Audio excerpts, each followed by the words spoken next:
All right, so thank you. Yeah, delighted now to be joined by the defending champion, Brooke Henderson. Always a treat to talk to you. What an amazing moment that was last year. Just we've been reviewing the playoff and your highlights all morning long. How cool is it going to be for you to be back and defend your first major championship? Yeah, it's incredible. I'm already super excited. Last year was a huge turning point in my career. It was kind of a huge milestone and a huge goal that I was chasing after, and to have it so early I think is really exciting. And this will be my first time trying to defend a major championship.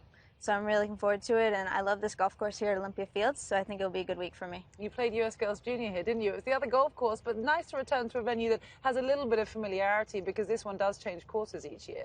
Yeah, absolutely. Driving in, I recognized the iconic clubhouse, and, I had a lot of great memories flash back. Even though it was the other golf course, they're pretty similar. The greens are very fast and very slopey, and the tee shots are kind of similar. So if I can kind of take what I did in 2011 and bring it to this year, I think that would be good. In just a minute, we're going to get into your swing. But before we do, I just want to pick up on scheduling and what you're looking to do a bit differently this year. You got off to a blockbuster start on the LPGA Tour in 2016. You guys might remember 8 top 10s in her first 9 starts. You shot all the way up to #2 in the Rolex rankings.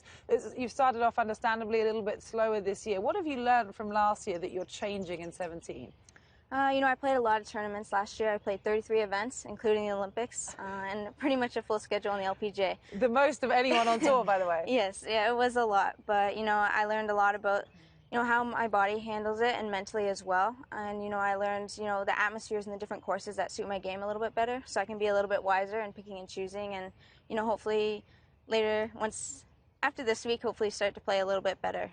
It has been a little bit slower start, but I'm still playing really well. And I think if I can, make 1 or 2 more putts, it kind of changes momentum, and hopefully, I'll start to see those top 10s again. Brooke makes a really good point, Nicole, because when it's your first time around, you've never seen all those golf courses before, so you almost want to get them all under your belt, and now, more educated, you can address the schedule knowing what's ahead. What impresses you so much? Well, on a golf course like this definitely suits Brooke.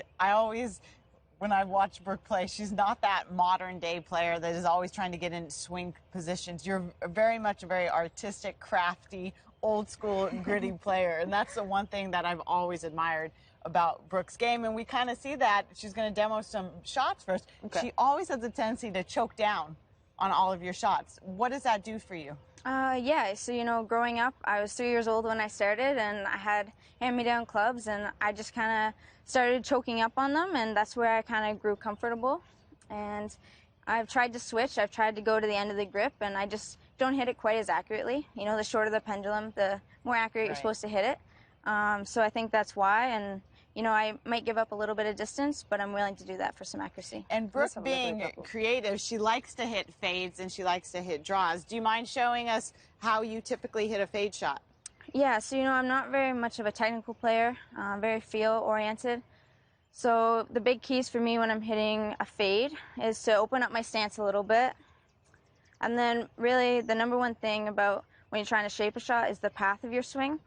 So for a fade, you want to swing outside, and when you come down, you want to come from the outside to the inside and put the spin on the ball. So I can try and do that.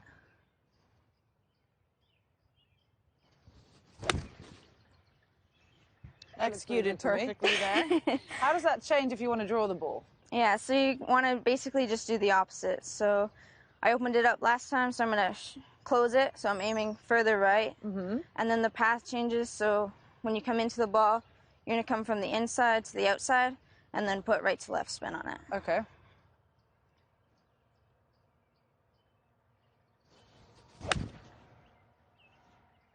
Perfection.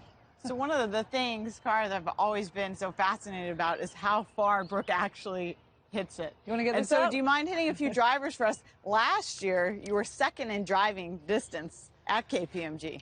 Probably one of the reasons you ended up being the winner at the end. By the way, to see Brooke Henderson's driver in real life is awesome. We talk about this so much. It's nearly as tall as she is. That is crazy. You're not actually one of the world long drivers, but you look like you could be with that. Why do you have such a long shaft in your driver? I hit it pretty accurately, so we were looking for some extra distance. And so, my dad had this idea of lengthening out my shaft. So all through junior, I had 47 inches. And then when I guess last year, I made the jump to 48. And I'm still hitting it pretty accurately. So we decided that if I could gain, a couple more yards then that would be good for my game and benefit, you know, my scores and hopefully make them a little bit lower. I was out on the golf course yesterday with Brooke, and I don't think she missed a fairway. This is amazing.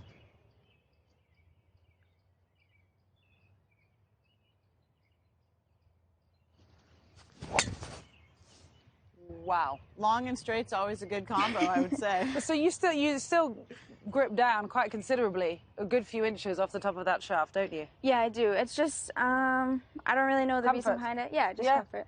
That's neat. Oh my God, I'm so impressed. Maybe we'll see you with a 50-inch shaft one day, Brooke. You I never know. wish. An incredibly accurate, talented player. And listen, best of luck defending the title when we come back to Olympia Fields in June. Thank you.